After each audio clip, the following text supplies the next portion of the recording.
आज आपण अंकांचं श्रुतलेखन घेणार आहोत।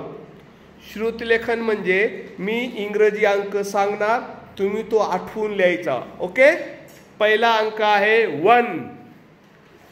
1 कोणी कोणाचं पाहायचं नाही, कोणी कोणाला दाखवायचं नाही। इथे लिह, इथं 1 पहिल्या घरातच लिहायचा। पहिल्या शिडीच्या घरात आपण शिडी आखली ना, त्या शिडीच्या पहिल्या घरातच लिहायचा।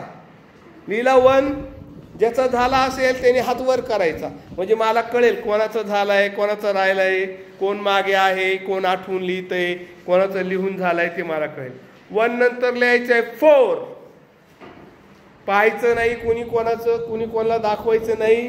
विवन वर बैस, कोणी कोणाला दाखवायचं नाही, कोणी 4 आठवायचा। आपण 4 कसा लिहितो तो आठवायचा।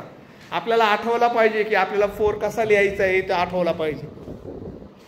सगळ्यांचे हात वर झाले की मी दुसरा अंक सांगणार आहे। मला सगळ्यांचे हात वर दिसले की मी दुसरा अंक सांगणार आहे। झाला का 4 लिहून?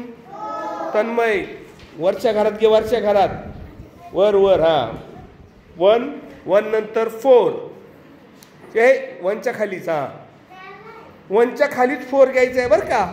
घेतला का? घ्या आता 2 घेतला का 2?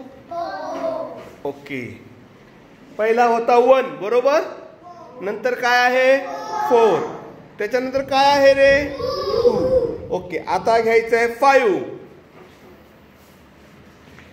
5 लिहायचा। 5 ज्याचा झाला त्याने हात वर करायचा। 5 लिहिला, पाहायचा नाही, कोणी कोणाला दाखवायचं सुद्धा नाही। त्याच्यानंतर लिहा 3।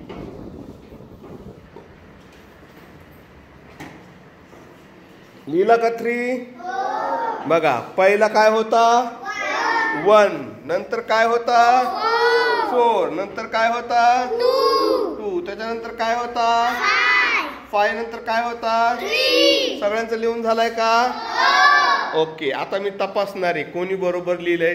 ज्याने सगळे बरोबर लिहिले असतील त्याला 5 पैकी 5 मार्क। Okay, ready? आता मी तपासणार आहे। ओके, सगळ्यांचे लिहून झाले का? टाळ्या वाजवा।